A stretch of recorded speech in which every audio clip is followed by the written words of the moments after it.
Welcome, everybody, to the Tinker Tribe podcast. I am your host, Greg Dowd.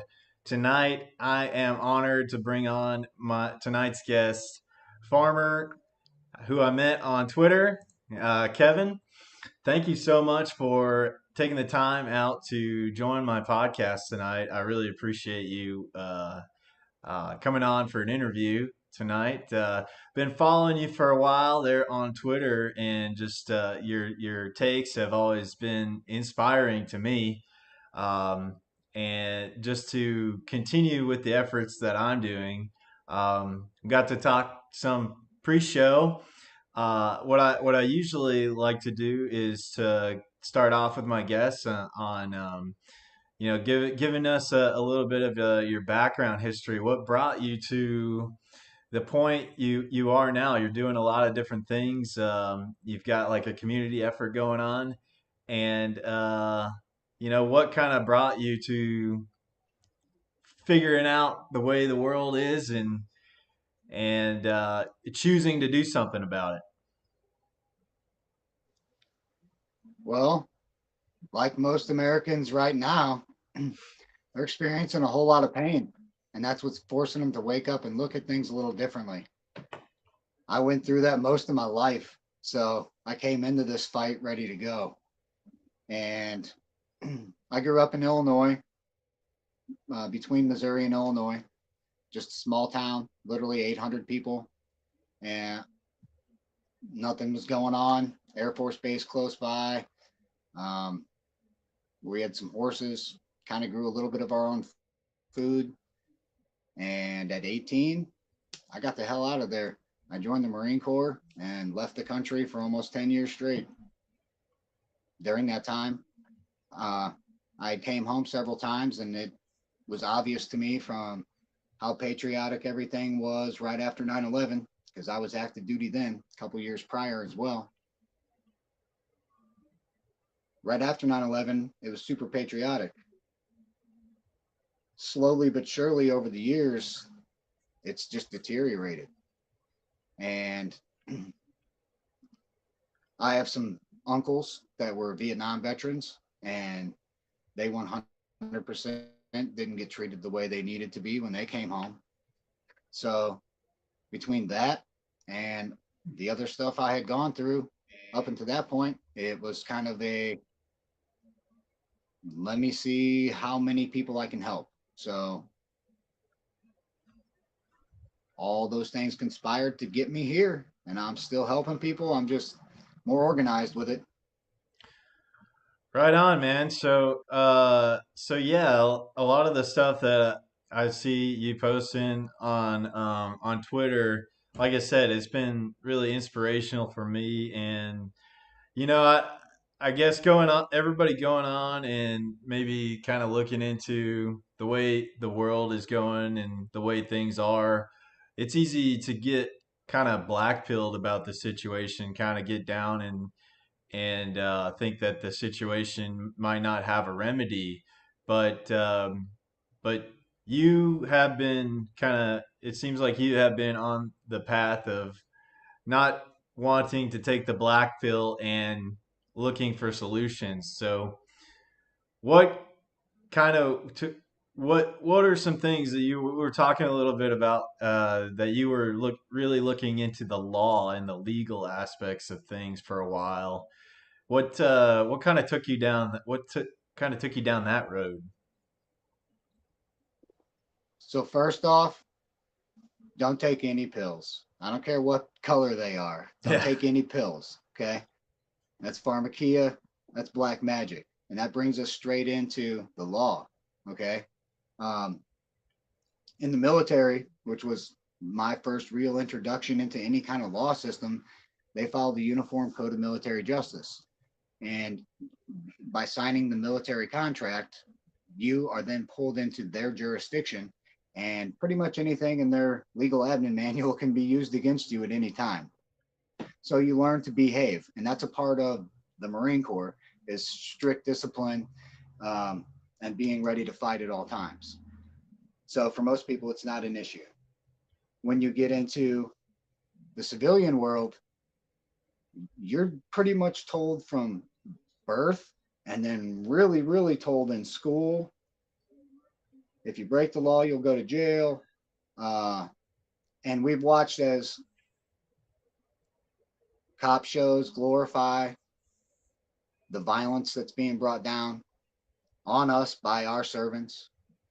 We see other cop shows that now have all this fake stuff. When you're talking about fingerprinting and forensic evidence, all that stuff can literally be thrown out of court by hiring an expert because it can all be debunked. It's fake science. Let's just put it in simple terms.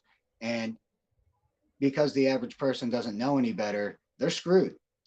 And they either take a plea, which creates money in the system, or they try to fight it. And at that point, they go hire a lawyer who actually works for the court. Sorry, he actually works for the court.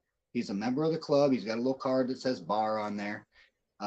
He went to the same school, same clubs, and ultimately he also wants that judge's job eventually. So that's why that judge is wearing a robe. He's got to have easy access for them lawyers, okay?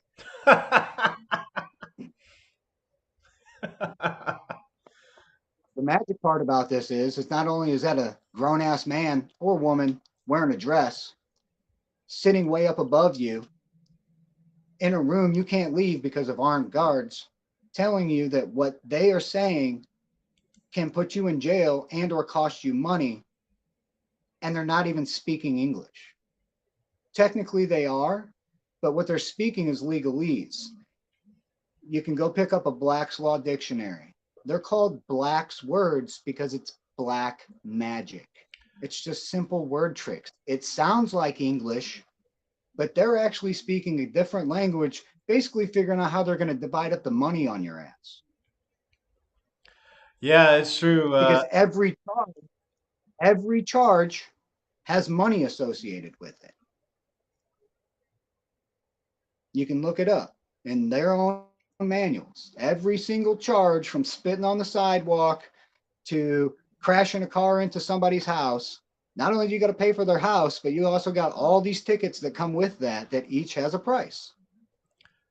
Our court systems right now are not constitutional.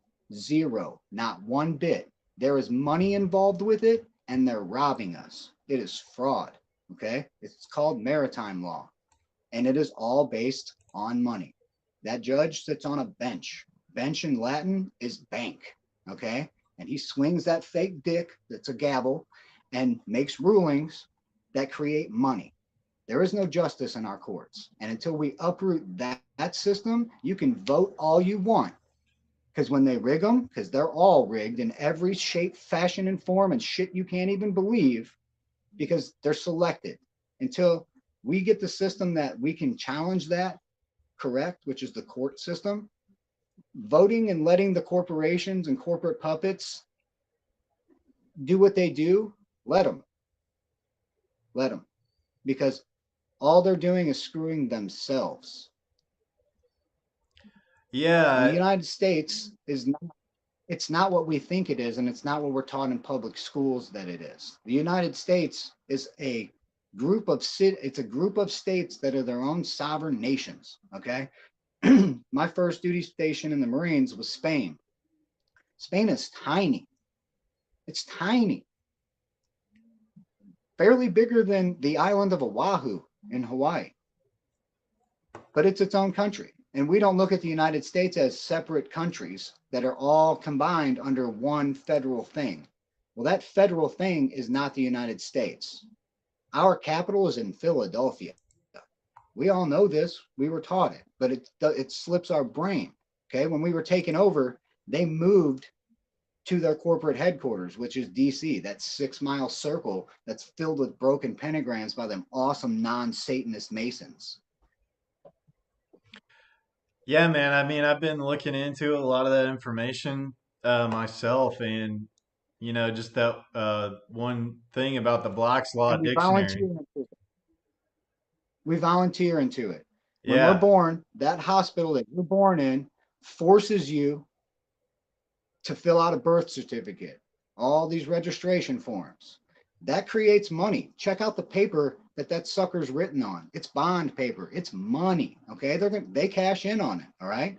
I've never met a living human that's actually received those bonds back and or the money involved in it. Never seen a living human, but I know of people that write off their bills with their signature, and lots and lots and lots and lots of people that are no longer citizens because it's voluntary.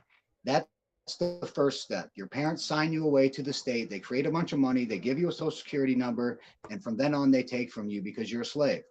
I post the definition of citizen per the US code all the time. It says you're a dead entity. That's a slave. You have no say in anything. That's why they tax everything. You can't represent yourself in court without playing games because you have to understand the shit first. Um, don't let me get off track.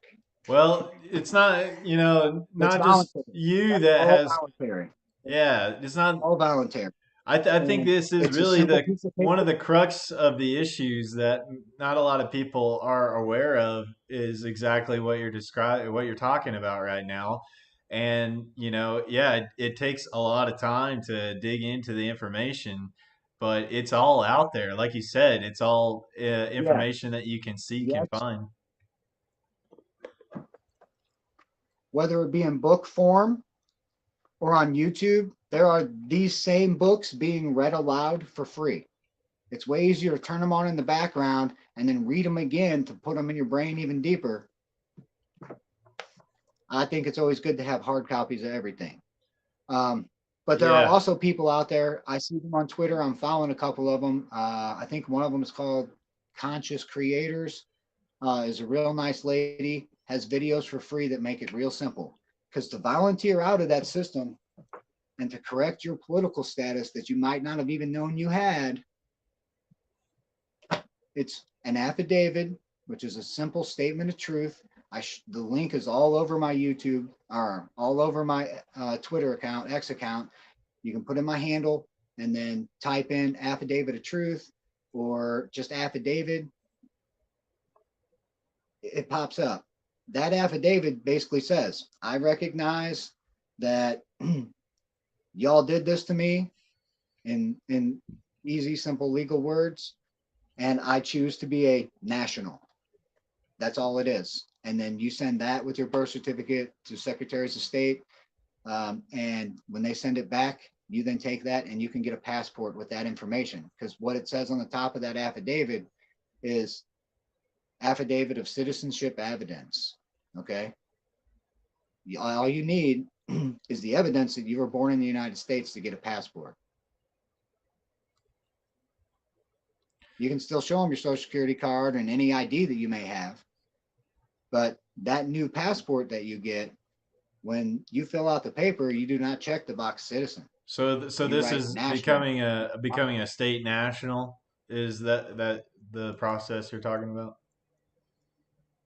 Yes, yes. You don't have to call it state national though. National is easy. Don't ever use the sovereign stuff because that's all trigger words and has already been a psyop to scare people from sovereign. That's okay. It's the Yeah, same thing. I've The entered. sovereignty thing, they don't follow any laws or any rules, is how it's been played out on the news. It's not true. It's following the Constitution, but some of those guys, they just took shit too far, and that's why they ended up where they went. Don't ever join a group that's not led by your sheriff. The sheriff is the only legal entity that can form a militia. Every other group is a psyop or full of feds. Okay. Yeah. That's important to talk about for sure. Yeah. Several of the folks that I have interviewed are going down this road, have gone down this road, and have looked into a lot of this stuff. Some recent guests of mine, Louise and Ryan Milliman, that found they found a guy to help them do even like land patent stuff to get their land into a land patent, and yeah, this guy Ron Gibson helped him out with that. So yeah, I mean, Right. even going to some of the freedom conferences and liberty conferences that I've been to, I feel like understanding this legal remedy is the probably the most important topic that could be talked about at these conferences because it is such an empowering thing, like you're talking about being able to use the affidavits and things to be able to interact with the the legal system and not let it be a master over you, you know. for sure. And let's just say it takes a huge monkey off your back when you know you're going to get a letter instead of getting swatted because you already know those people. You're already friendly with everybody. You've already given them your fee of schedules. So they already know it costs X amount of dollars to mess with you. Because, like a lawyer, and I represent myself, like a lawyer, it's up to me to determine how valuable my time is. And I learned as an artist that apparently my time is pretty valuable. So I can always compare it to I can airbrush $100,000 car in a weekend, or I can go sit in your courtroom and listen to you bullshit with your legalese. Are you going to pay me the same? Because if you're not, I'm busy. And as long as you contract with them ahead of time, they have to abide by that contract. And they can't afford me. It's real easy. Right, and so one thing that I found because some friends of mine we've been looking into that stuff. One of my friends bought like a paperback version of the Black's Law Dictionary, but the definitions in there are totally different from like the I think it's like the fifth or sixth edition of Black's Law in the hardcover. Like the paperback version, you might as well throw it and burn it in the So it fireplace depends because on if he got yeah. the pocket edition. The pocket editions are smaller and has less words. Yeah, the definitions are not the same in those books. Yeah. So, And the sixth edition is the latest edition that's mostly used. But that's one of the things where if you end up have inside that place, you have to pay attention to what books they're using. You have to ask these kinds of questions. Um, Counter moves, you got to know their moves and counter moves because they're literally going through the motions. And if you know what the motions are, then you know how to counter each of those motions. But the best way is to just stay out of there. Just stay out of there. yeah, absolutely. Yeah. Don't let it get Um, to that every point. elected official, every elected official, nowadays it doesn't even matter if they swore an oath or not. If they work for the government, there is an insurance bond that has to be taken out on them. Just like if you were a roofer or any other kind of contractor, you have to have an insurance bond in case somebody gets hurt. Well, those bonds, insurance bonds, are claimable by us. And for every violation of the Constitution, it costs them 10 grand against that bond. So if there's a whole lot of corrupt people in your area, you can make a whole lot of money with you and your friends because I've never seen one person be able to take out a bond. If you go find 5, 6, 7 of your friends, all file at the same time. The hardest part is finding which state and which insurance agency your state is using for those bonds because you have to call that insurance company to make the complaint, just like you would if somebody hit your car. Hmm, okay. And there's no judges, no court, none of that involved because again, we already know that's corrupt. So let's use the insurance companies to further starve the beast. Yeah, yeah, that's the We're ticket. talking teachers, cops, mayors, DMV employees. If they're useless, bye. We can leave firefighters. We could use firefighters. The rest of them jobs are useless. They're obsolete. Yeah, man. And I was listening Somebody to else could take them on privately. They're more efficient absolutely, and yeah. do no harm. Yeah, absolutely. I was listening to Curtis Stone recently released a video talking about how He found a lot of remedy within the legal system by studying this stuff, and was kind of talking a little bit about like how you know standing standing up, and you gotta really practice what you preach by doing the actions, and learning a lot of this information and putting it into practice, and had some Yes. critiques If you for don't know it for the inside out, for the upside liberty down, movement in and that backwards, regard. they'll trip you up. If you don't know it inside out, upside down, and backwards, they'll trip you up with it. It's kind of like a cat and mouse game where they know they're going to get paid. Right, right. Yeah, so I mean, so you mentioned earlier that you did some airbrush art for a little while, and I guess that was part of your story. We were talking a little bit about pre-show, was that you kind of built yourself that skill doing airbrushing is kind of how you got started, I guess. Uh, you maybe talk a little bit about that. Is that like kind of a like an entrepreneurial venture that you took on? I probably haven't airbrushed in 10 years at this point, Okay. but it took me a year to get good at it because, like with anything, you suck at the beginning. Yeah. And I'm the kind of person that I'm going to keep trying, but I'm also going to go find somebody that's really good at it. So I hired a guy that was a Disney artist that was literally one of the best artists I've ever seen to this day, um, and learned, and then did it myself. Cars, motorcycles, helmets, you name it. It's kind of easy. Nowadays, it's almost all water-based paint, so you can literally paint anything: guitars, helmets, motorcycles, because the clear coat will seal everything in.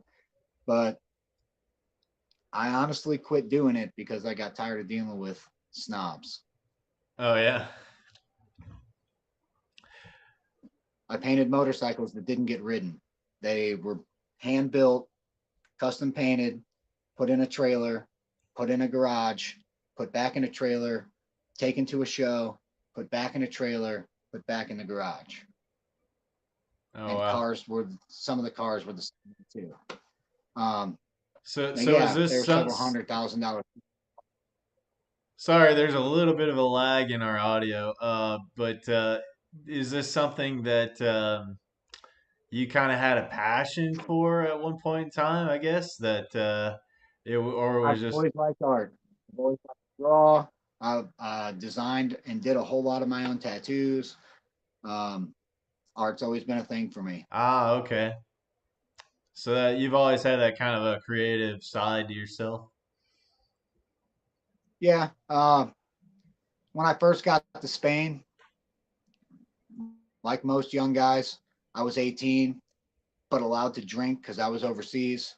We had a bar in our barracks, beautiful women, and bars everywhere out in town. 6 months, 8 months, partied pretty hard. Came home one night and was like, dang, I have a radio and like two sets of clothes. What have I been doing in this last 8 months? And from then on, I bought a Euro pass, a train ticket that let me ride the European train all over Europe. And I went to all the fancy churches. I went to all the historic things, took pictures, hung out at the beaches, tried to take in the culture, and at the same time was kind of on my own adventure of trying to understand the world as a young man. And all this was going on as war was breaking out. Oh wow. Wow, so you were over in Spain right before the September 11th and all that? Yeah, I was in Spain from like 99 to 2000 to 2002. Oh wow. And then did you get deployed after all that happened and everything? Well, we deployed from Spain all over Europe Oh, okay. for anti-terrorism security missions and stuff like that. But I went to the regular infantry after I left Spain and was there less than 48 hours and deployed straight to Iraq. Oh, wow. Crazy, man. So, so, Did a couple uh, trips back and forth. so you did a couple of tours over there, I guess? Yeah, I joined in '99. I didn't get out until 2009, and Oh, wow. uh, how long ago did that shit end? So every 7 months you go. Yeah. Wow.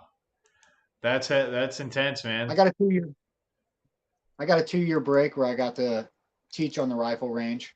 So I got to teach rifle and pistol, close quarters combat, and then we got to compete in the division matches and the local rifle NRA sanctioned matches. Okay. Okay. Yeah, and I imagine after seeing all that, Sniper. I taught sniper school. oh wow, wow, man. Yeah, the yeah, I'm sure. Well, I don't know. Like, did you kind of come out of your military experience with kind of a different outlook on how everything's going down in the world? I knew the military sucked. I knew the government was corrupt, but I really didn't have a clue in how it all tied together. Um, like it took me a good 2 or 3 years before I was like, why is everybody sick? Why are their phones so important? What the hell is going on? And I had the time, I had the money, so I looked into everything. I paid people to look into things, and we came to a lot of conclusions.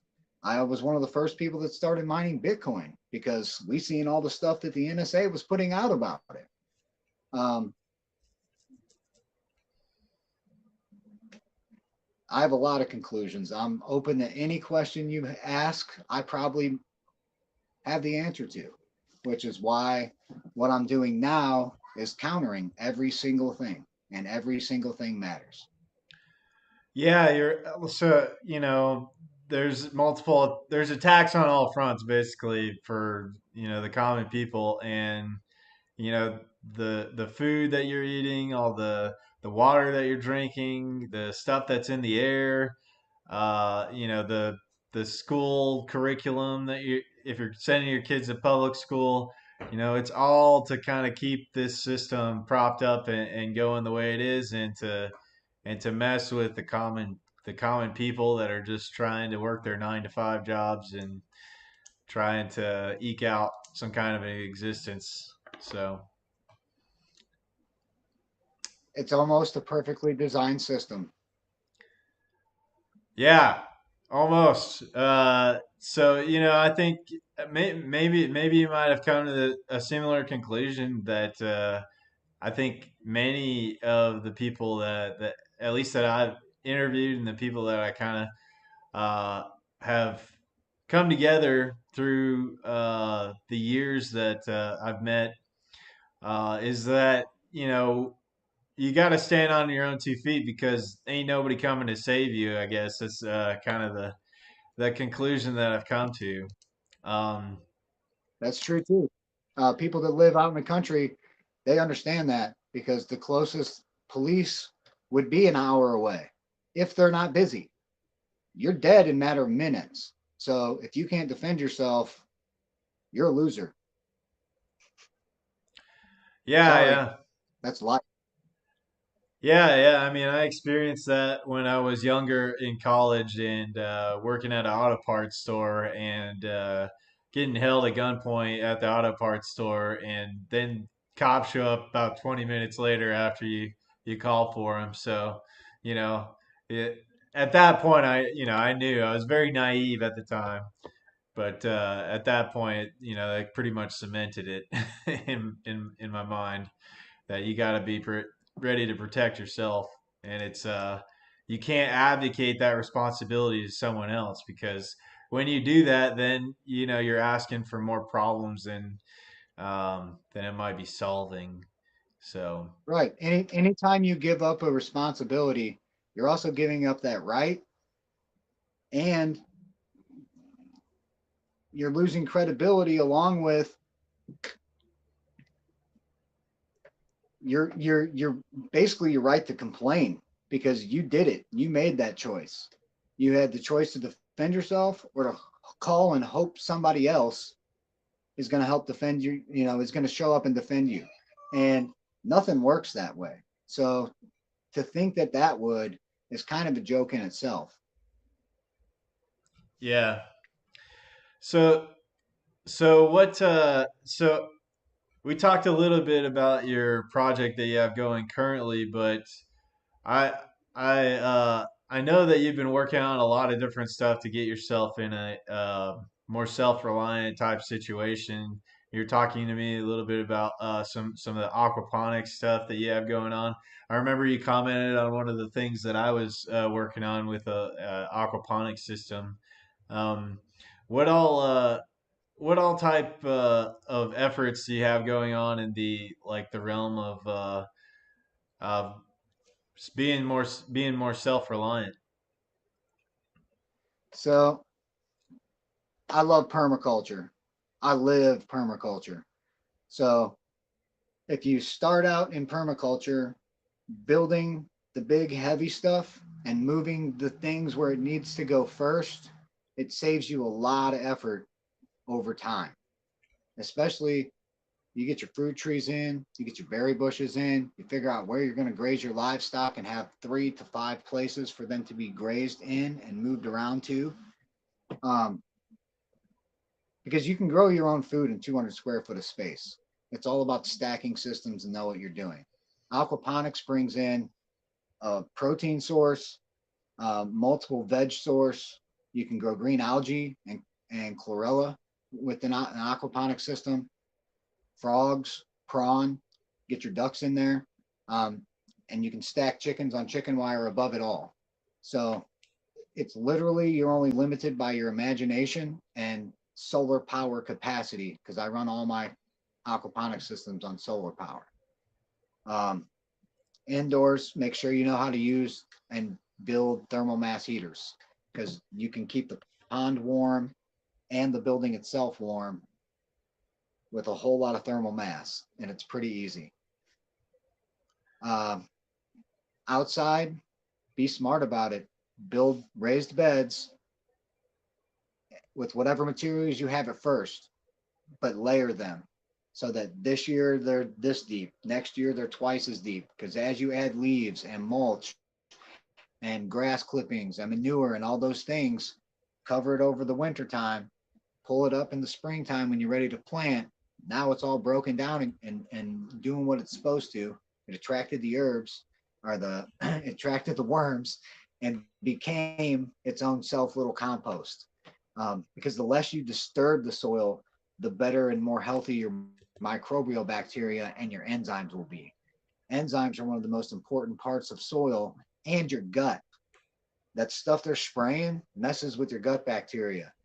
The stuff that they're spraying on the food, and that a whole bunch of the food is patented to make itself, so they don't even have to spray stuff. It's making the pesticides itself. Okay, and that's one part people don't know is a lot of that GMO stuff. It's making the pesticides inside itself. Then they're spraying it with weed killer. So the pesticide keeps the bugs away. Then they're spraying it with weed killer, An and the weed herbicide, killer yeah. kills anything that has a leaf. And that also destroys the gut bacteria of every living thing for miles. One of the reasons I chose this part of Missouri is because I'm literally surrounded by mountains and cows. Nobody's spraying anything. Yeah. Yeah. That's one of the things that Curtis Stone talks about is trying to avoid industrial agriculture if you're trying to find a piece of land. Yeah, because it is And very very depending on your budget, there's land everywhere. It's actually ridiculously cheap up there where Curtis is at. but he also scouts properties. I like Curtis, so I will pimp him for you. Yeah. Uh, he has people scouting properties throughout the United States that are good homesteading properties, which is awesome. If you want to get out and grow your own food and start getting your hands dirty and cleaning your gut out and seeing things for what they really are, that's a way to do it. I'm Yeah, more yeah, pushing it's communities where already people that know how to do it, that are doing it, that then you can learn from and participate with so that those things aren't what kills you in the end. yeah, the more that I've been going down the road of, going and learning a lot of this stuff is that how important it is to build community around where you are, and how important moving into the future that community is going to be of like-minded people that, just don't want to live in the system that's being presented to us. We want to build something alternative that uh, you know is based on, like the natural law principles, uh, and having freedom and restoring freedom for humanity, and moving in a For sure. positive And, direction. and I'm not the only one doing this. There are already many, many communities out there already formed. It's just up to you to do your due diligence to see if you would fit well into that community. One of the projects that we're working on in the background is an application so that anybody can fill out that application, and via the answers that they give, it will match them with either a community that's already been formed or one of our communities that's built or in the process of being built, so they get matched with the proper community. You don't want certain people mixing. It wouldn't be good. Yeah, man. So, I mean, you have a really good optimistic outlook on things, which I really like. And because I don't think that you get anywhere by having too much pessimistic attitude toward things. And I really liked what you said to me a little bit pre-show, is that we're just gonna outwork all these these jackwagons that are trying to run things. And that's what it's going to take, is a lot of people that just have that kind of attitude that are like, just throw whatever at me. I mean, I'm just going to freaking outmaneuver you.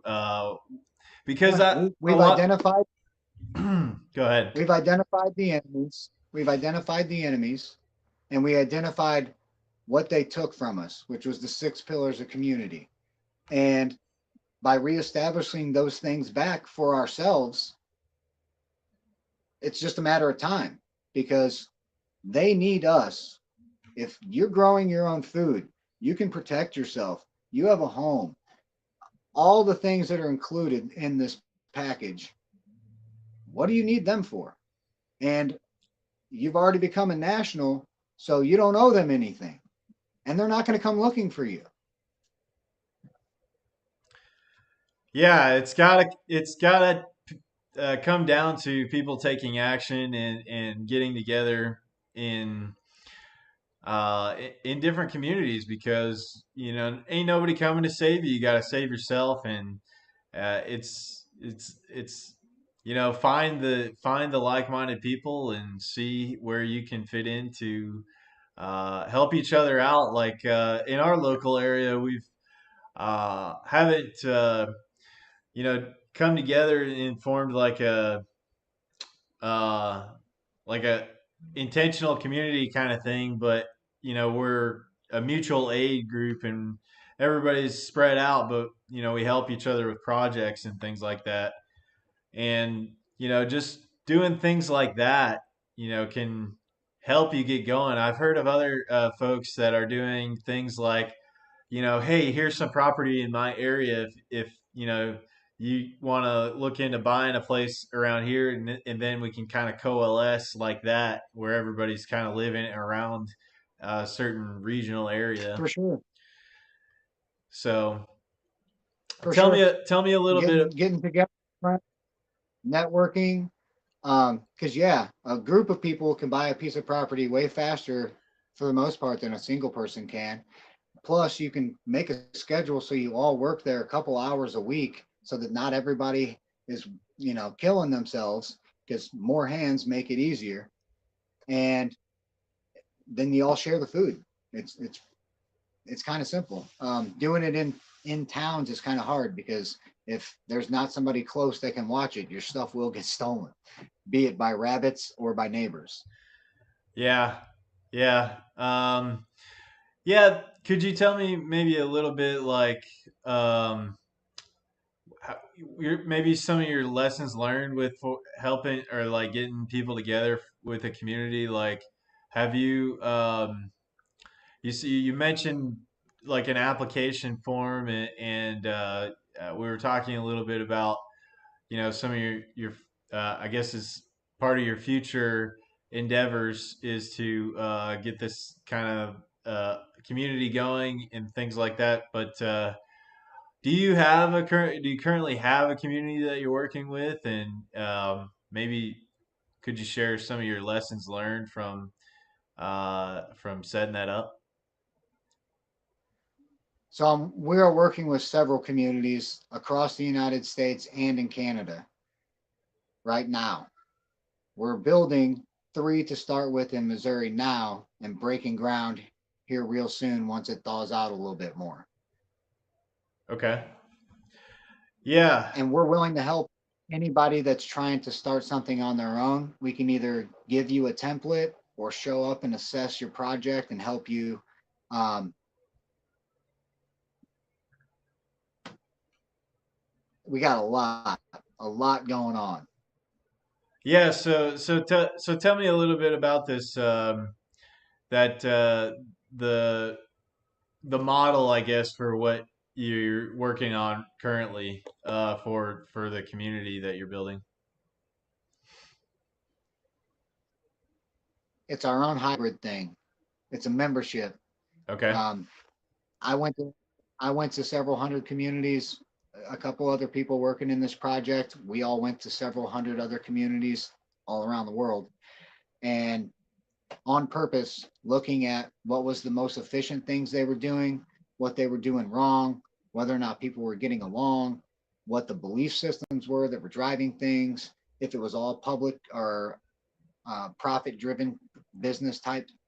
There are literally um, businesses that trap people there that then basically harvest them for work, and they end up stuck there. I mean, it's not a good situation in all communities, which is why I say do your due diligence. Our platform, our template is simple. It's kind of based on what Fortitude Ranch is doing, combined with some of the permaculture communities that already exist.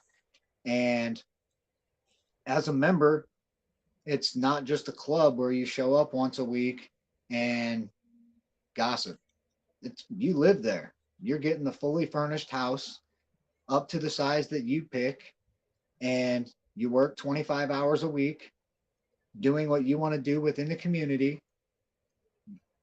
Anything extra, you get paid substantially, and there's a retirement.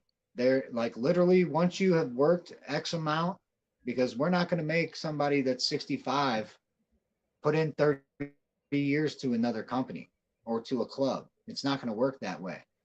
It's going to be so that basically when you've timed out, you've decided you're ready to retire, you become a lifetime member. That little house is yours, or the big house that you and your family, you raised your family in because you started in a little one and worked your way to a big one.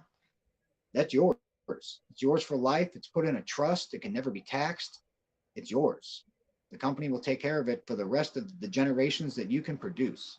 Along with, once you get that lifetime membership, you get a percentage of the community's revenue for life. There's your retirement.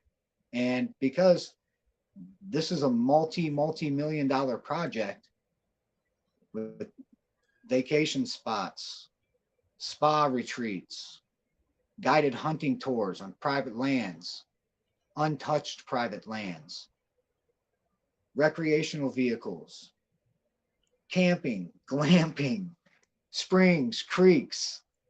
It's paradise on purpose.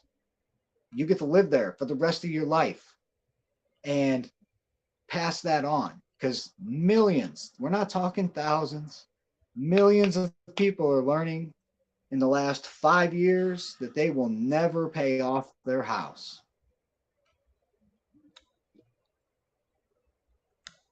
Yeah. What are they going to do? What are Yeah. their kids going to do? Right. Yeah. I mean, And the, that's on purpose. They want yeah. you in a smart city. Right. Yeah. It's really kind of leaning towards like this whole technocratic, dystopian, live in a pod, eat the bugs kind of direction is where things are moving towards for sure. And you got to have options. You got to have other options than that. And, you know, refuse to Right. And they go down that road. don't play the black pill game because I understand, and it's easy. Now that I'm going to tell you, you'll recognize it if you didn't already know it. They don't have the manpower. Your local police force doesn't have the manpower. The military doesn't have the manpower. NATO, UN, WEF, they don't have the manpower. They just don't have it. They're looking for the dumb shits that eat poison, that make these choices that will lockstep roll into a freedom city when they turn off the internet and they don't know what to do with themselves. Their head will simultaneously all snap up as they try to figure out what to do next.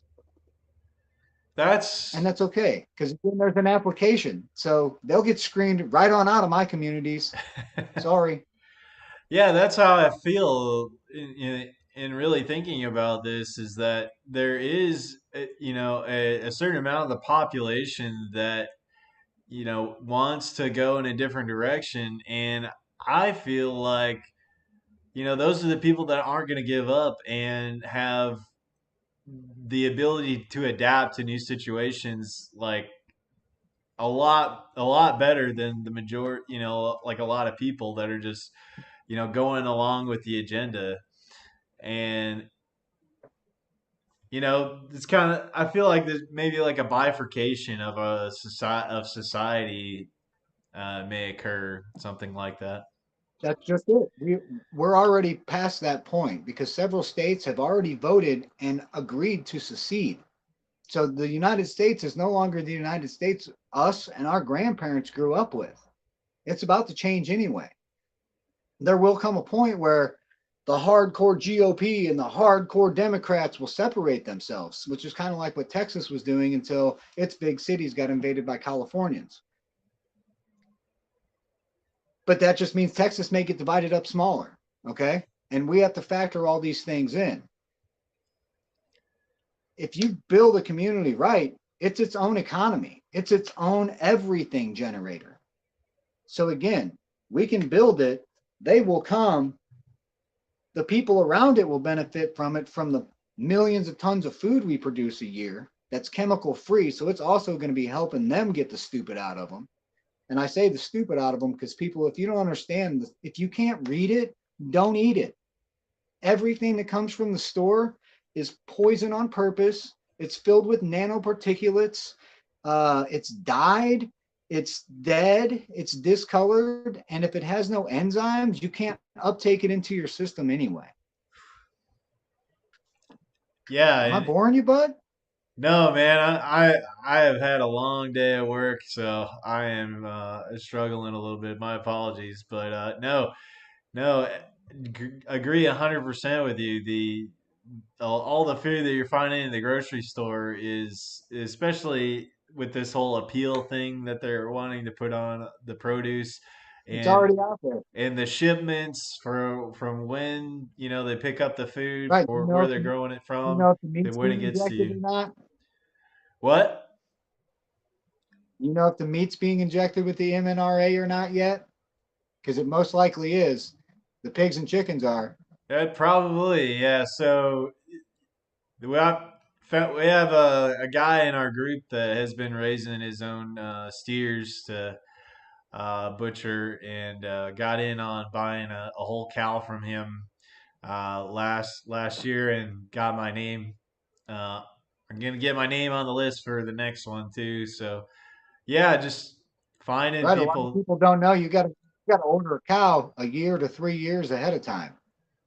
Yeah, yeah, yeah, and the prices for people that are doing hay and all that stuff has gone up, and so uh, yeah, he's working on doing the rotational grazing thing and doing his cows that way. But yeah, it's yeah, you got to find the farmers, the local farmers, the local growers. You have to support those folks because yeah, our food system is totally messed up, and there's a reason why a lot of people are sick. Well, just like parasites can send signals to your brain to make you crave things or think things, when your gut bacteria is destroyed, and you at that point then most likely also have a leaky gut, your gut starts sending signals to your brain that are totally out of whack. And if you consume high fructose corn syrup, I'm gonna break this one down. It might gross you out. I'm gonna break it down because a lot of people drink this stuff and don't know any better. Would you eat or drink shit? No. Okay. So to get high fructose corn syrup, you take fructose. It's the sugar from syrup or from corn, right? Cold pressed, however you want to get the syrup, the sugar, fructose from the corn. They put it in huge vats and they feed that sugar to the E. coli bacteria. Now, what does E. coli do to you? Makes you real sick, gets We you, I know that guess, it makes diarrhea or you something. real sick. Makes you real sick. Well, in these big warm vats, this bacteria eats that sugar and shits something out. It's now high fructose corn syrup because it's been digested and concentrated. So, literally, 99% of the stuff in your store is full of shit. You can't come at me and tell me you're an intelligent, wise person when you're full of shit.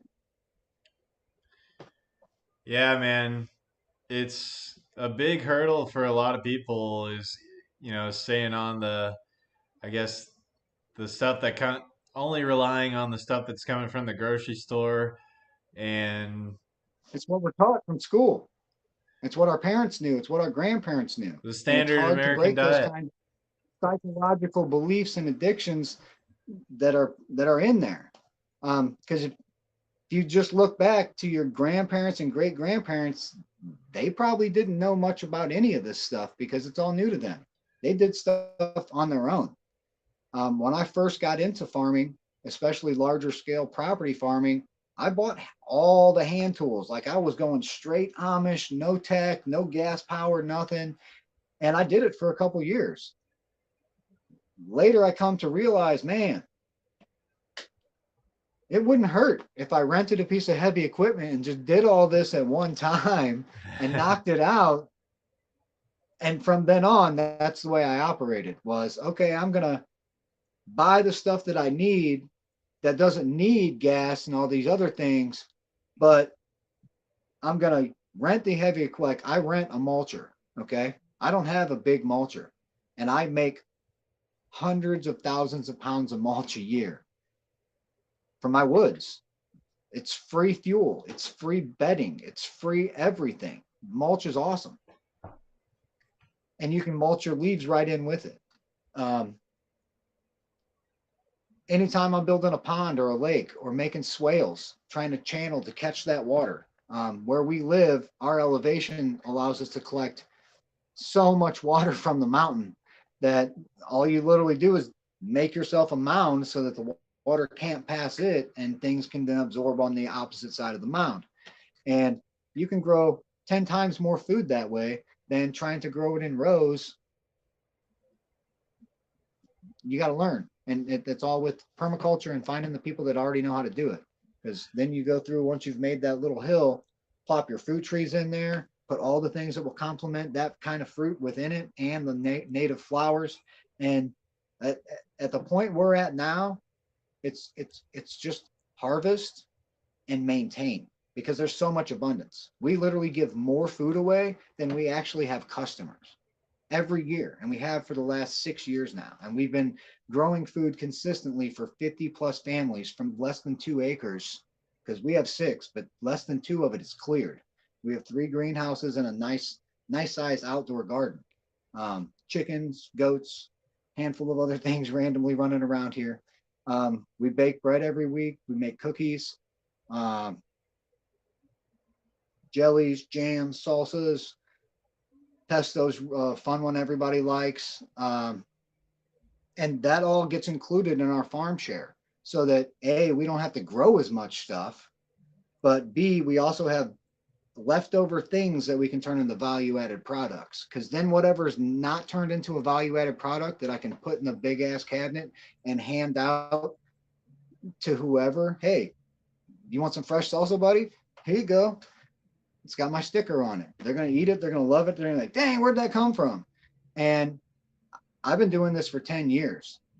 Within 100 plus miles of my farms, the people see that logo and they know it's better than organic because they've already heard my spiel. They're sold out. It comes from the USDA. They're sold out. Money can buy science. If you're spraying anything, you need to learn what you can make to spray. Marigolds will kill almost every insect pest in your garden. It will also prevent the deer from wanting to eat your stuff. You can grow the marigolds, dry them out, soak them in water, add some mint leaves if you want, and spray the hell out of everything because it won't hurt them.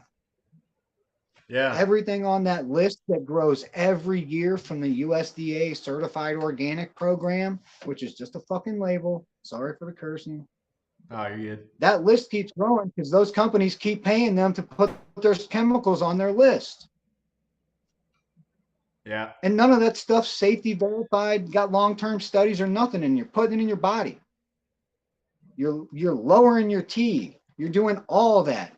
Those pills and stuff, they know that when you can't get these nutrients because of your diet, these things then can't make chemicals that they're supposed to.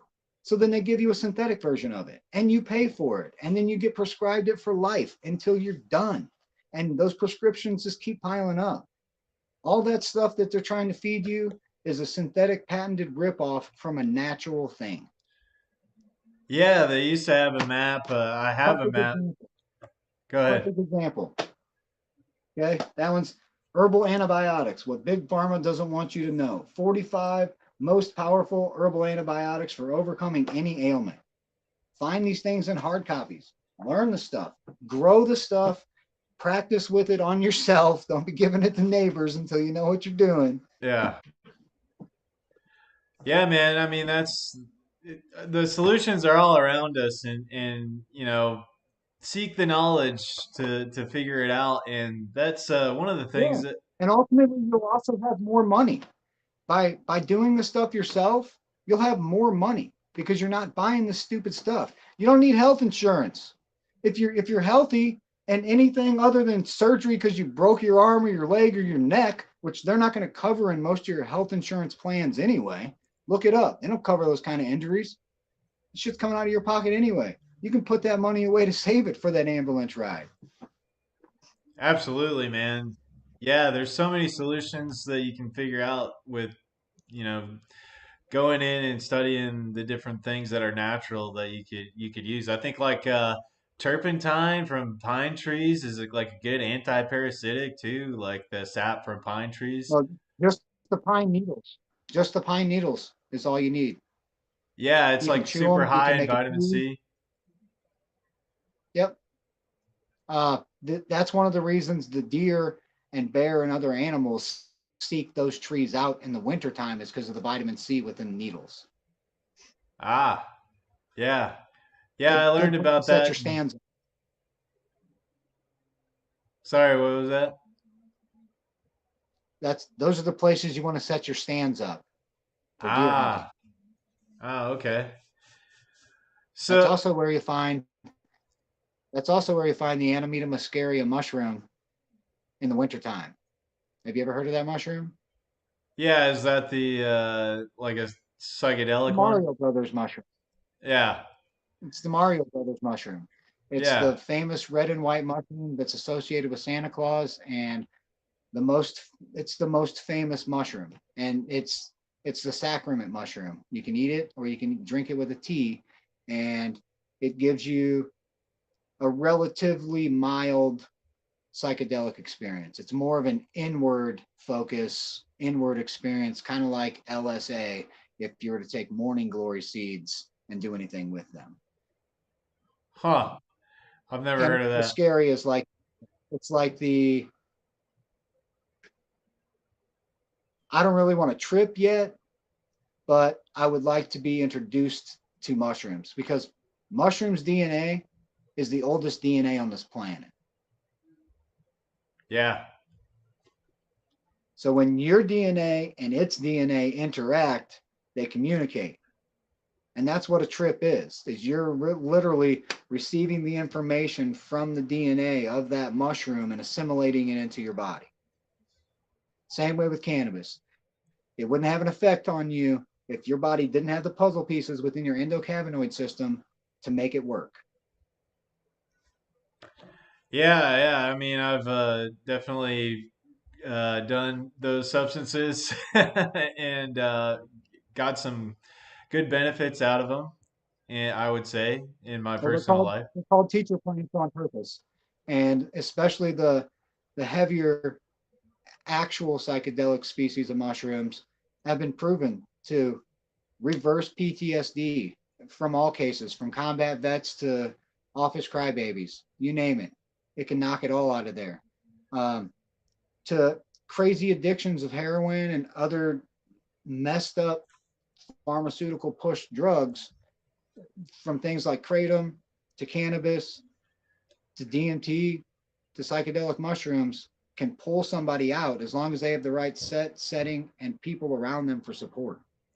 Yeah, I do believe there's healing benefits to it. Myself was did a experience with a shaman in Mexico with the 5-MeO DMT stuff, and definitely came out of that looking at life a lot differently after that. And do totally agree with you. Yeah, you really do need to be under. You need to treat it with respect and as a tool. You know, it can be a tool in your toolkit if you're going through some issues and stuff. And They're medicine teacher plants. yeah, yeah, it can be a positive thing for sure. So one of the things that I kind of threw your way getting into what the topics we might want to cover tonight in our conversation. One of them was, I've been thinking a lot about lately on uh, how maybe more people can see the things like this and want to go in that direction and I think like comedy has a really good effect on being able to get to people and kind of like breaking some barriers and having people see that there's more going on than what might be going on and that was something I've kind of been getting into like Sam Hyde recently and some of his stuff where he kind of puts it out there, but he's kind of pretty like kind of ironic. You kind of never really know if he's being serious or if he's being, being joking or whatever. So it's like, a lot of stuff like that. I think really has a big effect on the culture and maybe like kind of steering things in a different direction and. Maybe get some of your thoughts on that because I know your current project you're also adding a lot of the kind of the media into it, and maybe looking for like people like comedians and stuff like that to kind of bring into it. For sure. Part of what we're doing within our media operation is we're looking at changing culture. We're making options that are fully transparent, that are made by real people. I'm still looking for a handful of comedians for sure. Um, and we're literally gonna record live as these people's lives change, as they move up their stuff, move in, do their podcasts, do their X spaces, get spread out to all these other different platforms, and you will see the difference as they eat chemical free food, as they get spring water, as they get access to massages and saunas and hot tubs and jumping in ice cold springs and only having to work 5 hours a day.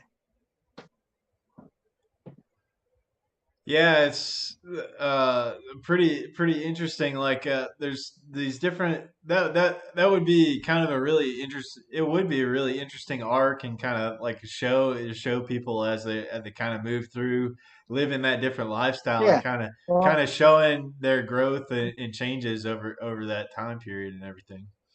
we're going to be Uh, following several different people because we're going to give it a variety so that you get to see the people that more want to focus on permaculture. Some of the people that are just going to do pop culture news and point out how fake this stuff is. Okay. Because there is no relevant pop culture. Sorry, all those people are Masonists, satanic witches that are literally just putting shows on frames to mess with you. Okay. So we got to be the anti to that. And I have a silly cartoon that's coming up soon that's going to be what looks like a famous newscaster from the left, what looks like a famous newscaster from the right, and a little cartoon that looks like me. And these two, Mockingbird Media, CIA assets, are going to tell you what the news is supposed to be, and then my little character is going to tell you the spin for real. And it's going to be a funny cartoon yeah. um, that we're going to do once. We're going to do it once a week, and we're also working on putting live stream cameras in some of the goat areas and the chicken area here, but also on the community that we're building. We're factoring all that kinds of stuff in so that the city people want to see goats or chickens, it's there. You don't got to pay us to drop food like Tim Pool and the rest of them. I don't want your money. Okay. We want your attention. Yeah, It's free to it's pay kind of like attention. gamifying it. Yeah, that is interesting. Recently, like I was telling you, talking about getting into Sam Hyde, like they just did a show where they get like all these kind of kids that are like kind of socially awkward, and they get them all into the a house, and then like people can come in and like donate to do things for the people that are in the show or whatever. But like you can do innovative, wild stuff like that now. So there's like lots of ways where you can help whatever project or whatever you got going on. Like thinking creatively about it. Another person that has been pretty influential to me is John Willis. He does SOE um, Tactical, and he's doing a show called Homestead Apprentice, where he's going to bring on a bunch of people to apply to go see and basically going to act like the show The Apprentice and see who can like kind of make the cut. But like, yeah, a lot of these little cultural things are happening now. That's pretty cool. Right. And that's how we change cultures by creating alternatives and pointing at the stupid ones. If we don't call them out, they'll continue to stay relevant. When we call them out and they see the real people that aren't sick, that got to come back for every stupid thing they say, they lose. Yeah. And it's I really think that the time period we're living in right now, a lot of it is kind of a mental spiritual battle right now, where looking into the things like the law and becoming more into growing food locally and doing these things that combat a lot of the things that are being thrown at us. But a lot of it has to come with changing people's minds and hearts. I think is kind of one of the big Yeah. steps. Well, and that comes with cleaning out your gut because once you want to take care of yourself, you should always want to take care of your family and take care of yourself. But if you know you're eating poison and don't want to stop eating poison, there's a disconnect there. You can't tell yourself, I want to be healthy and then continue to eat poison. At some point, you got to come to the realization that you're poisoning yourself and you're poisoning your family. And that's when you literally have to start taking your responsibilities back. Start with food, start with microgreens, fermenting foods, canning foods, get growing as much as you can and preserving what you can. Also, buy what you can that is already organic from farmers that you know and preserve that stuff so that you can start getting 3 to 6 months worth of things set aside so that if anything does happen, you're prepared. Because what COVID should have taught people was life sucks without toilet paper. It won't be much life in 72 hours when there's no food. Your Yep. puppy's really nice now until you get hungry. And when people get hungry and they have children, they'll come at you friendly and kill you to feed their kids. Um, the WEF and all those NWO groups have they it's a part of what they do to tell you what they're going to do. They have Right. to tell you Yeah. and give you the choice. So they're telling us they're going to kill the internet. They're telling us they're going to kill the power. They're telling us these things are going to happen. It's just a matter of whether you sit on your ass and hope Trump or the military or somebody is going to save you. Okay, Q was an AI psyop, people. Come on, nobody's Yeah. coming to save you. Okay, Yeah. Trump's a Mason. He's been rich his whole life. He did nothing for the J6 people. Pull your head out of your asses and quit sending a billionaire more money. I love that. I love that you said that because I do say that. I say that a lot on my podcast. Is like, yeah, stop waiting for a savior because ain't nobody coming to save you. Right. Like you He's got to not do the he's work not yourself. talking about maritime law. He's not talking about maritime law. They're still spraying us. Look up. That never stopped while he was in office. And I'm sorry. He bombed Syria, Christians, for Israel. He's one of them. Yeah. Yep. That's a anytime you bomb somebody, you're committing a sacrifice. And to them, their God, and here's how it breaks down. If your book was holy, it would be spelled WHOLY, but it's not. It's spelled like a fucking hole in the ground because it's full of holes. It's been rewritten so many times that most of you can't understand it even when it's pointed out to you. And it's just a piece of a whole book, of a whole system of how you clean yourself out, you reconnect back to God, and you make this shit right. But the God that's in those Bibles, little g, in the Korans, in the Torah, in all of it, is the Lord of Lords. Lord, say it out loud. Lowered. It's lowered. It's not the most high thing. It's not what created everything. It's a lowered one. It's the Prince of the Air. Bob Dylan called him the chief commander of the world you can see, of the chief commander of this world and the one you can't see with your eyes. Its name is Apollo, Seth. It's the God of 1,000 names. It requires two things: blood and treasure. All wars are theater. They're staged sacrifices to move blood and treasure. That's it. That's it. So quit sending your kids because they're not going to benefit from it. And read the book "War Is a Racket" by General Smedley Butler. He kind of lays a lot of that out Absolutely. too. Absolutely. Absolutely. Most people don't even know that they wouldn't have fruit today if we weren't killing people down in South America in the 1900s. Yeah. Yeah, there's a lot to learn if but I guess this kind of brings me on to one of the other topics that I wanted to touch on with you is that you know we got it. We were getting into the spiritual kind of aspect of things, and I think how do we truly make change? I think it really has to happen within yourself first, and so. What advice maybe could you give to like a younger guy out there that might be looking into like some of these things and just starting down their path and like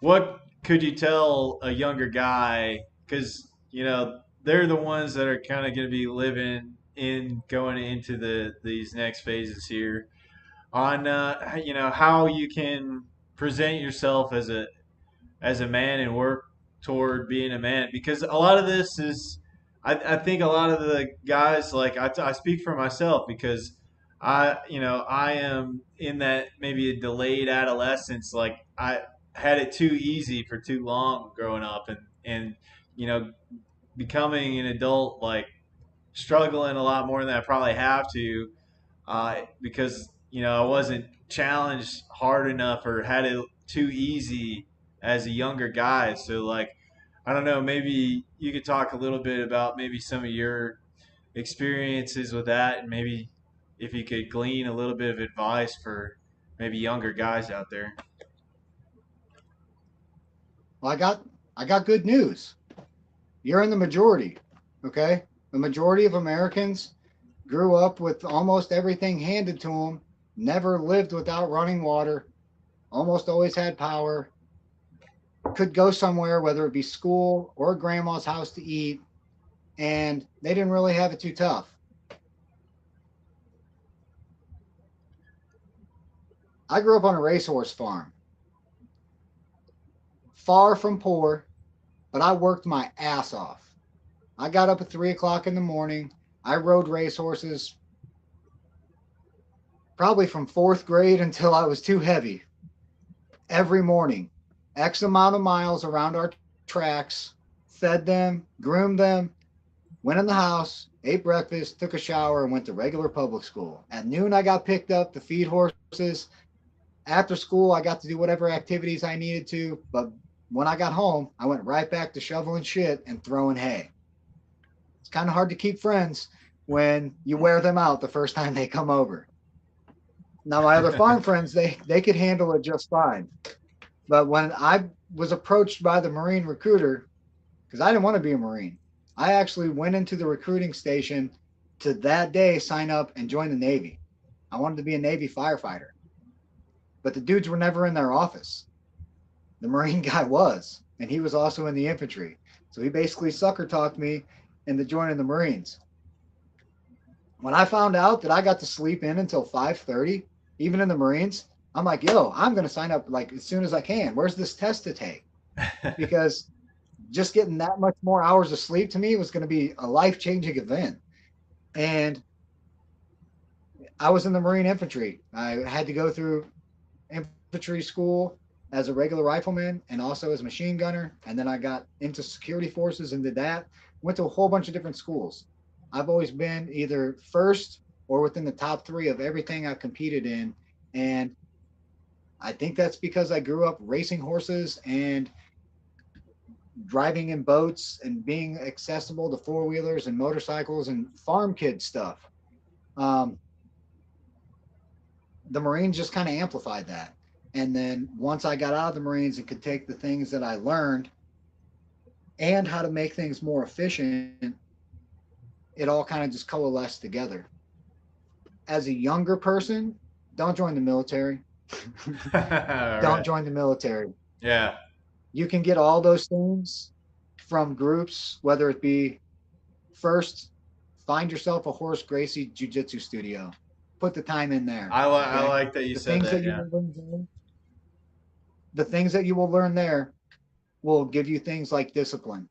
And discipline will get you through everything else if you hone that skill, including patience, which is a virtue. Having the knowledge to know beyond a reasonable doubt that you can defend yourself and anybody that you care about puts you in a different level, whether it be with my hands or something I have to pull out from wherever, put you at a different level. Again, I don't ever have to call anybody. And if I do, hell is coming with them. So give that to your children because I have 5 children. They are in various degrees of black belts from 23 to 4 who's just starting to go and hang out because she's already interested, but she don't know enough yet to get into it. She's also the only one that doesn't carry a firearm or multiple firearms because my girls and my boys are proficient in anything they pick up because you never know where you're at and what's going to happen or what some asshole is going to stick in your face. There's nothing more sweet than taking a weapon away from somebody and using it against them. That's instant karma, baby. And that's what most of them kind of people need, especially over across the river in Illinois. They've eliminated bail. Unless you killed somebody, they're not coming for you. And then they do, you get right back out. Just this morning, I seen some news that they're not going to come after speeders. So you can literally drive as fast as you want. Hey, if that's the Wild West kind of craziness you want to roll out to, go for it. Because technically, all that stuff's fiction anyway. Speed limits and insurance and all that stuff's fiction anyway. But if you're not safe and you don't understand what's going on, you end up like Illinois, where it's just a free for all. And I don't want to live in a free for all. I want to live in a courteous and respectful environment where we all treat each other equal until otherwise takes place. And young people need to find a mentor, learn as much as they can from that mentor, choose another mentor, and just keep building your skills. Think you have an imaginary tool bag on your side. And the more things that you can learn and put in that tool bag and save for later and continue to hone and work on, that's what gives you wisdom. Because you take that information and you put it into practice and you gain knowledge on all aspects of it. I love to teach because I love to learn the ins and outs of everything, which is it's mind blowing because some people are so fucking lazy that they won't even muster the energy to try to save themselves. That's why I said earlier, paying attention is free. Because I used to take money from guys on the rifle range every week because they weren't paying attention. We would tape a dime on the 500-yard line target and go back to the 500-yard line. They had to shoot the target, which is a man-sized black silhouette target, from 500 yards away in the prone position, so laying down on their bellies. I'd take bets. That How ain't much you easy. bet that I can shoot that dime standing up in the hardest position to shoot from? And literally, I take hundreds of dollars every week. And I showed them how to put the sling on their rifle and then onto their arm properly for a week before we went out and actually shot. They just didn't put two and two together until I actually showed them. And I showed them after I took their money so that I knew they'd remember. Now, I would always buy pizza and beer at graduation with that money, but they didn't have to know that. 500-yard shot, standing, just bracing off your body, I guess, huh? Off your sling. Off your sling. Yep, off your Yeah, sling. that ain't easy. Every time. It's understanding the fundamentals and then applying them Yeah. repetitively until you perfectly practice makes perfect. If you're not practicing perfect, you're messing yourself up. You're training yourself to do either inefficient movements or extra. Um, now, extra is not a good word. Inefficient and slow movements because anything extra that you have to do slows you down. And then anything that you're doing that you don't need to do builds a bad habit. And that's why a lot of people that show up in the military that have never shot do real well because they don't have any bad habits to break. I'd only ever shot a BB gun and a 22 a couple times rifle, joined the Marines, and sucked the first time I got a try at it, and then had to wait 3 years to go at it again. But after that 3 years, I was an expert 9 years in a row, with the pistol, and 7 years in a row with a rifle. Oh wow. Yeah, yeah. It was. That's really good advice, man. Like I can really relate, like with the discipline aspect of things, like getting into yourself into like some kind of a workout routine or whatever, and get yourself in a point where you know how to hold your own in a fight or whatever. That's like, important part of being a man, and like being able to take care of your own affairs is like getting that part of yourself figured out. Like, and you're going to carry yourself a lot more confidently. Like, I had gained a lot of weight, and now I'm kind of in a process of losing a bunch of weight, and been doing daily calisthenic exercises to, get down that path and, you know, realize that I'm suffering being this overweight fat guy. You're suffering in your joints hurting, your back's hurting you, like you have no confidence, and there's just so many bad things about going down that road. And like, you gotta get yourself in order. You're gonna change a lot of other things if you can get your own self and your own world in order first, and stay away from all the drugs and bullshit like that, like drinking and all that stuff, because like that ain't gonna lead you nowhere but misery, really. Alcohol kills your brain cells. Yeah. Why would you want to kill your brain cells? Now, Ju- lion's mane mushrooms help rebuild your brain cells, but don't play that Russian roulette game. Turn that yeah. alcohol into vinegar. It'll do you much better. Yeah, absolutely. Yeah, I can't tell you how much So, of what are you eating now? what. What are you eating now? I'll tell you uh how I do it. It's kind of a messy keto that I'm doing, and I'm doing a one meal a day diet kind of thing. Okay. Um, so, for the last 14 years, I went from about 230 at 5'11 tubby Yeah. to 160 and some change of lean and mean. And Wow. that was not while I was in the military. That was when I got out of the military. Yeah. Um, First off, breakfast is supposed to be break fast when you break your fast. It's not a time of day in the morning that Kellogg's and all the rest of them created breakfast to sell you cereal. Okay. You break fast when you're hungry.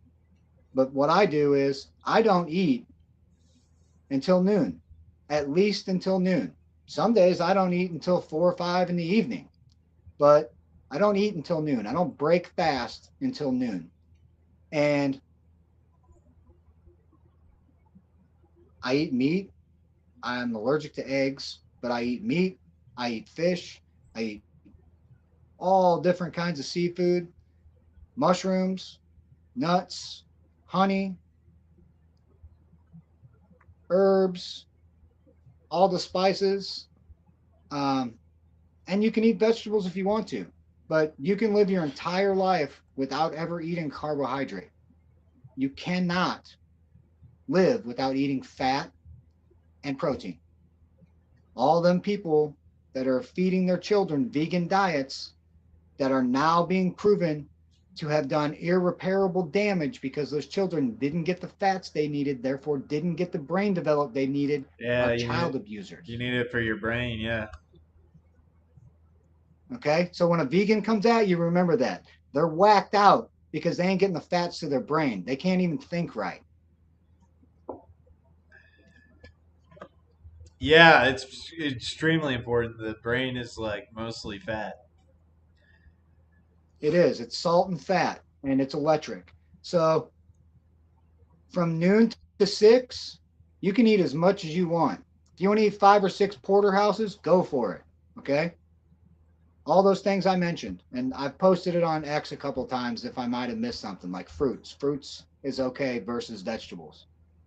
And stop eating at 6. From noon to 6, you can eat whatever you want. And within a matter of 90 days to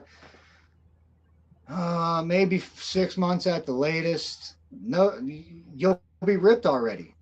And start getting into stretching, breathing hard, breathing into your nose, out through your mouth. Don't be a mouth breather. Okay. Your heart controls a lot of things. Okay. And if you can learn to breathe, you can learn to control your heart. The snipers way up in that mountain stay alive in that cold because they're trained to breathe properly to keep themselves warm. Same thing with the kung fu fighters and whatnot. They were doing crazy stuff. That's learning how to breathe and controlling your heart. If your heart's pumping super fast, you can move super fast. If your heart's pumping super slow, nobody's even going to know you're there. Yeah, yeah. That Wim Hof talks a lot about that as well and teaches that. Exactly. Right. And he's come out with a whole lot of stuff with that too. And this is old stuff. I'm not doing anything new. I'm just taking the effective, efficient stuff that I've come across in my lifetime and putting it all together. And living examples. Again, I'm on no medications. I have 9 other cousins that are 5 years younger than me to 10 years older than me, and 2 brothers that are all on heart medications. All of them. Yeah, those things are really And they don't bad too. understand why. Yeah. They don't understand why. And then when I see them at holidays and they ask me, "How are you so fit?" Blah, blah, blah, blah, blah. I tell them, I eat like this. I They already know I grow my own food. Yeah. Uh, but I eat these things. And they're like, "Well, I can't eat just meat." Okay, then you can continue being fat and sick. Why do you think they've demonized it so much over the last several years? Cholesterol and eggs and meat. It's because it's good for you. Same thing with the raw milk and raw cheese. Those are all the good things for you. Yeah. Right. Yeah. Yeah, so you mentioned a little bit about your family.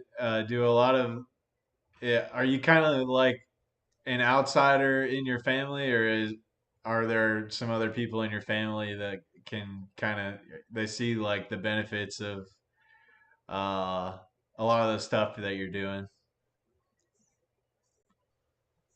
I'm definitely the black sheep. I'm the only Marine on one side. There's another Marine on the other side, 2 or 3 now, other Marines on the other side, but a lot of veterans within my family. Um, for a while, when I would try to approach them with things, they kind of looked at me like, "Oh, he's just a damaged war vet." But over the years, I've stayed consistent and proven them wrong. So now they are the ones like when COVID hit, what do I do? Blah, blah, blah, blah, blah. And I'm like, well, you need black seed oil. You need to take NAD. You need to get these vitamins in you and you need to fight this shit. And they all made it. So now they're even more interested in this stuff. And that's how you do it is sometimes you got to shut your mouth and let them fall on their face, but continue to be the example and offer the hand when they're ready. As things get harder, more and more people are going to get laid off.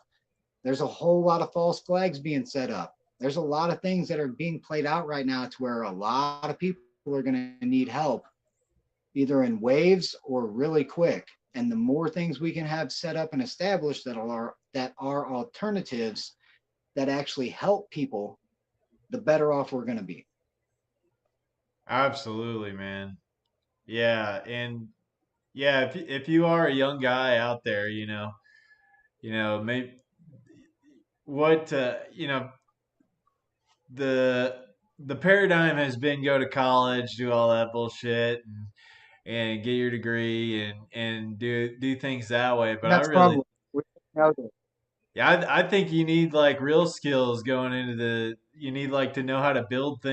things. You Well, need and to know within how our to, communities, yeah, that's the biggest point I'm trying to make, other than we can do this through food, but it's also the next generation, my kids that are going to grow up in these communities where they learn the things that they need to according to the status quo, but also spend, and that's in 2 hours a day.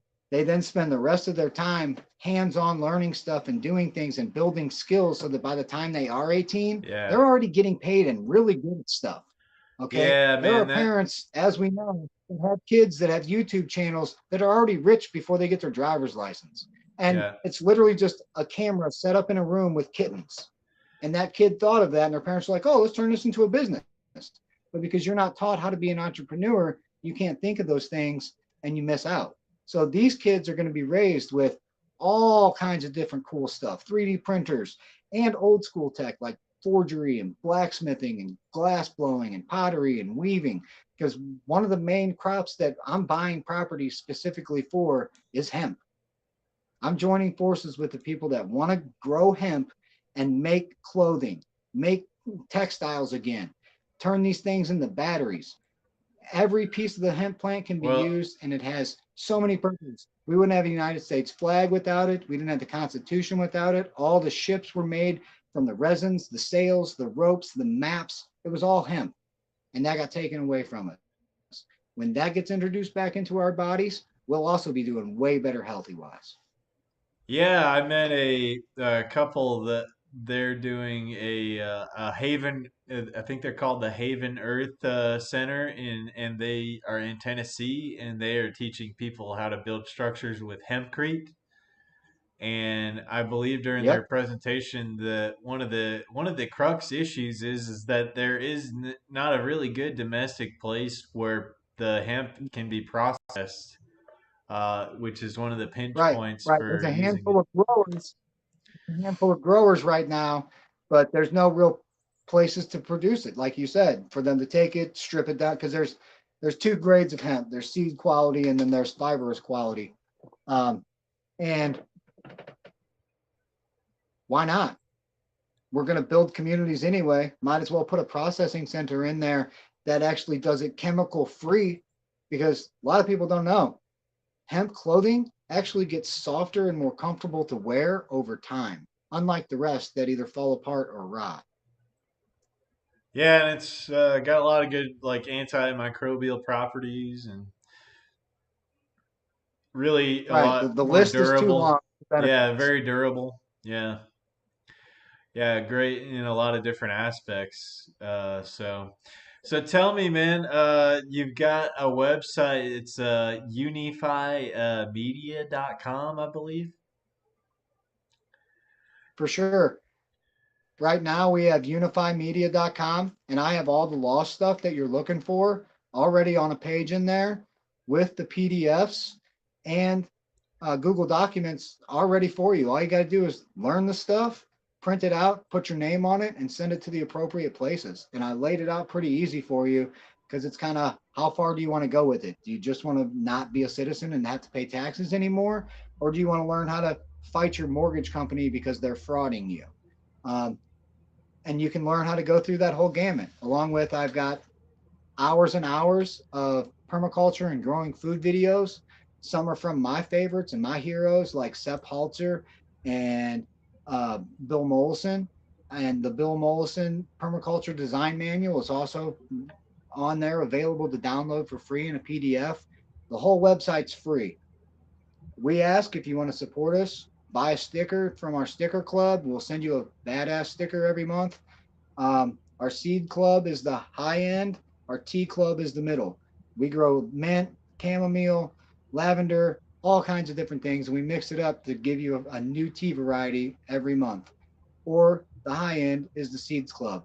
We're going to send you like 70, $80 worth of seeds for 20 something dollars every month so that you can start getting your own seed belts in place. And we're going to send you seeds that are heirloom to your area. A lot of places won't do that.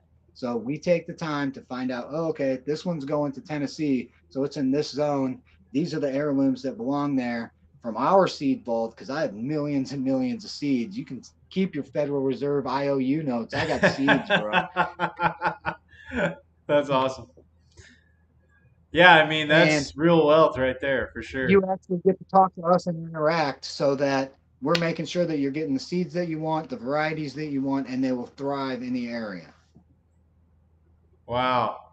Wow, really cool, man. So yeah, uh, I guess you were telling me before we came on as well that you had a bunch of content that you were posting on a lot of that stuff. Does a lot of that stuff kind of reside on that website now? No. So, you know what happened to Alex Jones? Here Yeah, they comes people. I'm going to totally talk to you publicly about this stuff. they totally wiped him off the map there for a little while. Yeah, off No, do you all know the what major happened? platforms. So, Alex Jones got sued, right? Yeah. During that case, Alex Jones' content was subpoenaed. Well, as soon as the court case was filed, there was collusion between YouTube and the court, and YouTube erased all of his content. Jones and them don't have no backups. The court says, we need this evidence. Jones says YouTube erased it. The court says, well, you don't have it? default judgment against you. YouTube did that to him. YouTube did that to him. Default judgment also meant he can't defend himself. So he literally had to sit there and go through that whole crap because he couldn't defend himself because YouTube took his stuff. Well, I've been into this for years and had 6 years worth of homesteading and helping other farms and building cob ovens and attending festivals and teaching classes. Nothing out of the ordinary. Didn't even cover the law stuff because at the time I was afraid dudes in black jumpsuits and fucking cars would show up and get me in the night. Okay. So I Yeah. wasn't teaching this stuff, and I was learning it for a long time because again, if you don't know it inside out, upside down, and backwards, they'll get you.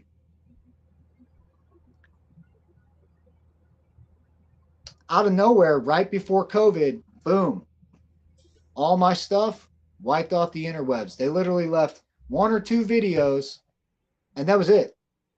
Wow. And I wasn't getting monetized. I had never applied for monetization to begin with, so it wasn't like, oh no, we're losing all this money. It was more like, man, I was trying to help these people because I had all kinds of interviews on there too, and I got robbed, basically, just straight up robbed. So in November of last year, I was like, so I should probably try to get on X because it seems to be the least censored, least government opted platform and see what I can push. Because I had an account way, way, way back that they just jacked me right off the bat. And it was 2013, 2014 timeframe. And I'm still using some of those memes today. Okay. When they booted me off in 2013, that wasn't, oh, you're done. That was, oh, well, dang. I'm going to go find 40,000 of the dankest memes and build my arsenal. And when I come back, I'm going to blow this place up with them. And I've been dropping truth bombs. I'm at almost 50,000 now in a year. And every one of my tweets is an unrebuted affidavit. It's a public record of truth. They're beacons, they're posts of light guiding you in the right direction on purpose.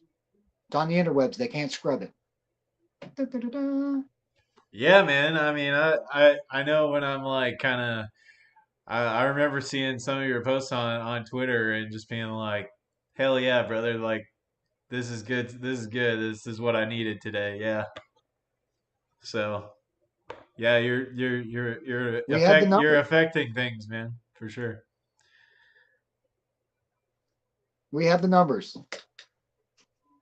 Yeah, The and veterans' wives, the veterans' wives of this country could storm out of their houses in one day and surround every town hall and every capital, just the wives, and end this thing in a couple weeks. But we know that's not the way to do it because we don't want violence and we don't want bloodshed. That's what they want. Right now, they're pushing World War III any way they can get it and or civil war. If they can't get those between now and the election, the power may be pulled, the internet may be messed with, and or Trump may be assassinated. That's within their little Illuminati card game that they've been showing us for 20 plus years. If Trump gets assassinated, that means millions of MAGAs are going to lose their minds. And if you got purple or green hair and live in a city, you better know how to fucking defend yourself because them hillbillies do. And they're going to come looking for y'all. That'd be the worst thing possible is if Trump got assassinated. Because again, they got millions of people hooked on this savior character. That's an actor. And if he falls, it's chaos. And they love chaos because then they get to put in all the pieces that they already have in place because they like order out of chaos. They set everything up. yeah, Problem, reaction, solution. yeah. Don't get caught in that trap. Yeah, it's the trap. Yeah, so you got to be ready. You got And you focus locally. to. You focus locally. You network and focus locally. You handle your county. Once the people representing your county are back to constitutional, back to using the republic like it's supposed to be, then you move to the state. Once you've taken back over your state, You don't have to participate with the federal government. The only way they can, they're like a vampire. The only way they can enter your jurisdiction of your state is if you give them, if you accept their money or you accept their bribes. Kick them out. You don't need their educational money. You don't need any of their money. It's blood money anyway. It's funny money. Kick them out. Okay. States like Missouri and I think 5 other states already have made it so that sound money, gold and precious metals are legal tender again. Okay. And that's about to happen here in Missouri. That's why we're going to pay our people in our company once that kicks on in gold. I'm not using Federal Reserve dollars anymore. They're worthless cloth with sigil magic on them that devalue over time. In the 1960s, a brand new Mustang with a boat, the matching Mustang boat was less than 7 grand. Yeah. A Yeah. Mustang convertible and a boat was $7,000. And slowly over time, our money became worth less and everything got more cheap and more expensive. It's on purpose. So slowly Yep. over time, we can start making stuff that lasts longer, is good for us, does not hurt us, and we will outlast them. We're already making more babies than them. They're sterilizing themselves. Uh, it's a matter of time. It's a matter of time. And again, if it's us versus them, there will be no them. And when it comes to the NWO people, we got to handle our own backyard first. Because once we get America taken care of, they're going to shit themselves in Europe because they see that we can do it. They got the same issues. It's just been amplified for them. What's going on in our borders? I witnessed while I lived in Europe 20 years ago when they started pushing the migrants in. And I don't remember what it was called, but Glenn Beck did a whole series where he explained how they had the plan to send in the Muslims first. Once they get enough of them in play and their kids are enrolled in your schools, they start pulling the Quran bullshit and pushing Sharia. Oh, my Muslim kids can't sit in the same room as your kid when my kid prays. My kid's got to have a halal meal or a kosher meal. Don't let them fuckers fool you either, okay? It's all the same little trinity going on there.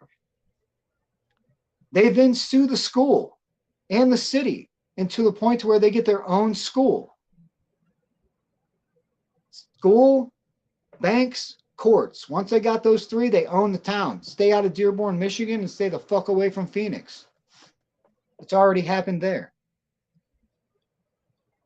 Yeah, it seems like a lot of it is like to replace the like kind of to So bring it. that's one of the psyop games. Okay? One of the psyops is the religions playing against each other. Yeah. All right. They're all Satan worshipers, like I said earlier. Just because you grew up thinking one thing does not mean the opposite is not completely true. Just like we broke down the Lord from the holy books, okay? That's the same God within all those books, and it requires the same things. It's just broken up in a way to where the Muslims have to tell you that Allah is so great and awesome, and the Christians have to tell you that Jesus is so great and awesome that they're always going to fight each other. While the Jews hide in the middle and orchestrate the shit between the two of them. Because the same group back in Constantine's day, 23 AD, Council of Nicaea, is not even the last time, because I'll get to King James here in a second.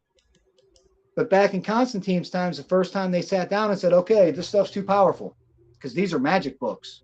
So let's pull these 27 out, which also included the books talking about Mary and the Gospel of Thomas and several other very important works, out of it.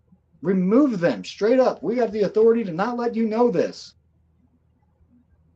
Later, uh, in 1500s, King James Version comes to play.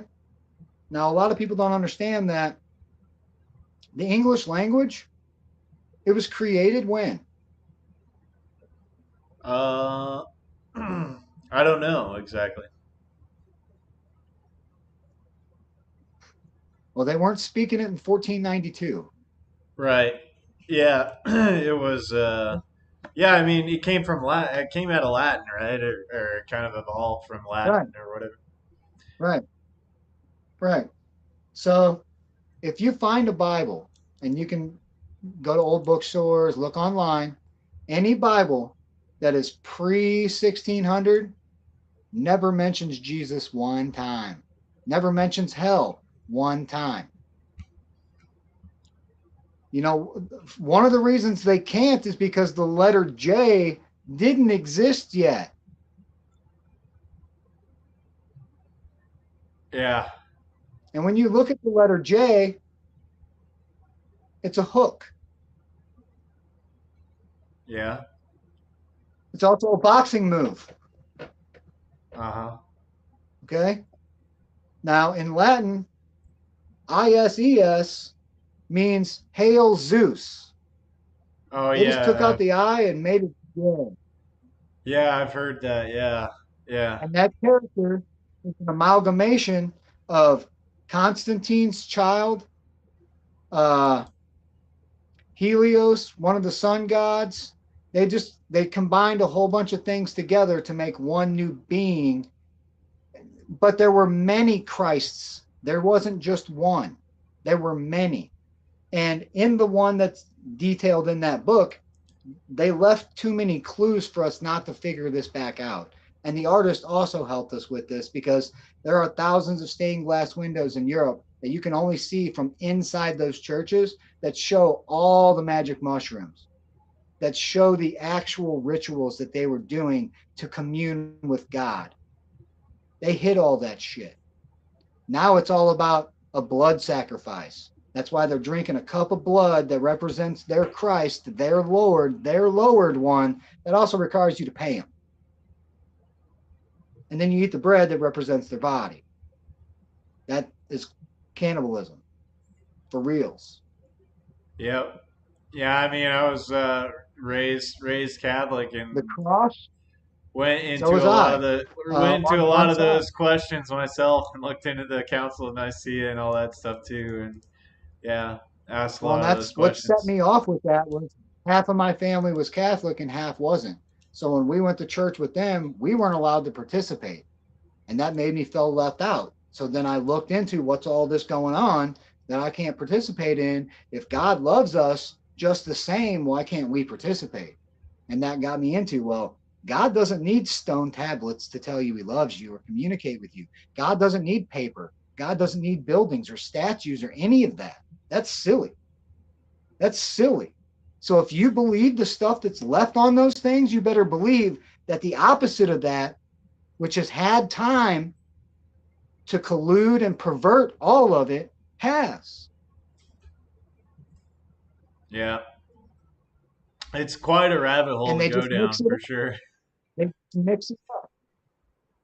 Yeah, yeah. There, I was listening to a Grand Theft World podcast, Richard Grove, really good one that I've been listening to from time to time, and they were showing a documentary on there where they were talking about the land of Canaan, I think, and how they were making sacrifices to Baal or Moloch or whatever, and it Right. And if you look in the history, anytime you can see where they started sacrificing things, that's when this entity that has all these names and requires sacrifice makes an appearance there and starts making them do things. And it shows up as a bull, it shows up as a smoking hot chick. It's got, and it can appear as whatever it wants. It's a multi-dimensional being. yeah, it's just all these wars, all this stuff is just bullshit. And really, it's like, you know, why it's always the people that are in like the governments, like sending people off to war. It's like, how about those guys go get put into an arena and let them sort it out for themselves, okay? And leave everybody else alone. We Because got the our common own people version just of want to live in peace, in my opinion. we got to set up our own version of the idiocracy rehabilitation, where it's monster trucks and giant dildos to beat the fuck out of these people because they had their choice. They chose to be evil instead of good, and they got caught. and we're going to catch them. We have their names. We know who they are. We know what companies they own. They've told us what they're going to do to us. If they don't, I mean, they already know they're going to pay for it. They know where they're going. It's just a matter of when the meetings are arranged. Yeah, I think on a certain level, there's no escaping the choices they're making. Like there's no, uh, they've got to live. They've got to live with that in their minds and their conscience. Like, that might be like a complete psychopath and completely have no empathy for Yeah, others, that's it. but I A lot still of think that them, there's no escape from it, really. a lot of them are 100% psychopaths. They're bred and raised to have no empathy, to feel no love. I mean, they're like the lowest form of super evil human that you could be. They're like antichrists, but in the living flesh form, but also related to it. So you got to watch that factor of it too. Yeah, was listening to something talking about how maybe it might have been part of our human evolution that why a certain amount of people are these people that have no empathy because like they had to keep their tribes alive or whatever. So you had to have like people that were just so freaking crazy that they would be like, the like Genghis Khan or something like that, just totally psychopathic and just to keep your people alive, I guess. I don't know, but it doesn't seem like we really have a use for them anymore. But Yet,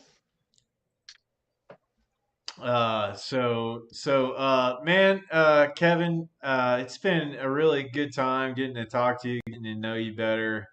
Where can people find you and check out everything that you have going on, man?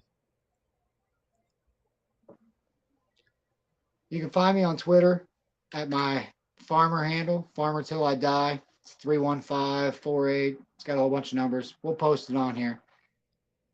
You can find me at unifymedia.com, and unifyfarms.com is our farm with our shareholder program and individual seed packet type stuff. It's been good talking to you, Greg. Thanks for this opportunity, buddy. Well, thank you for coming on and taking the time out of your day to come talk to me, man. I really appreciate getting to know you better, and I could talk to you for hours, man.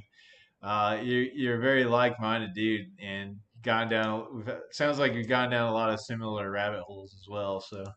Um, so yeah, man, let's stay in touch, and I look forward to seeing how all this stuff goes with the community, and uh, let's keep the conversation going. For sure, man. And thanks again. All right, yeah. With that, thank you guys for watching, and we'll be back next week with another podcast. So, thank you.